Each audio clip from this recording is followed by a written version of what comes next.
It's back to school week around the area. In some districts, classes began today. For many more, they start tomorrow. All students in the state will have to follow the new bell-to-bell smartphone ban. CBS 6's Sam Israel reports tonight from outside Niskayuna High School with how their district is preparing to enforce the new rules. Well, officials from Niskayuna School District and the Albany City School District have been trying to get the message out to parents ahead of this cell phone ban. And tomorrow's going to be the big test.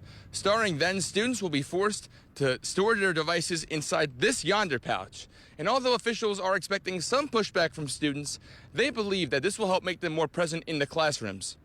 At Niskayuna High School, Principal Anthony Melizia shows us how it will work. Just when students arrive to school, what we would expect is that they just have their pouch. They're going to bring it home with them. So they just put their phone in, they come through the door, they lock it, they kind of just walk past, show security that it's locked, and then they go on their way. At the end of the day, students will use the magnetic stations around the building to unlock their pouches. At the end of the day, we have magnets in strategic locations in the school. They just put the pouch up, hit the button, unlock, and they go.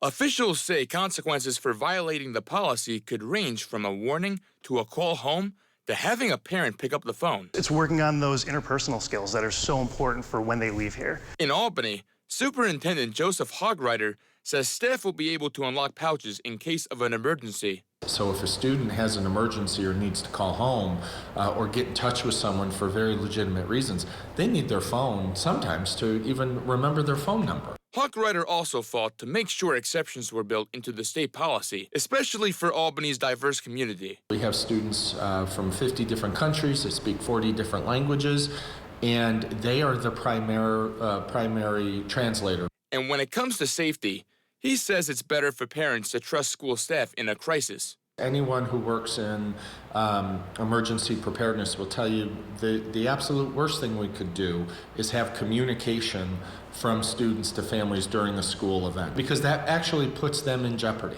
Niskayuna Superintendent Carl Mumathay says the community has been supportive after a series of forums. There's a growing body of evidence that demonstrates that social media has had a really damaging effect on the social and emotional health of young adults. These districts are expecting elementary school students to leave their phones at home.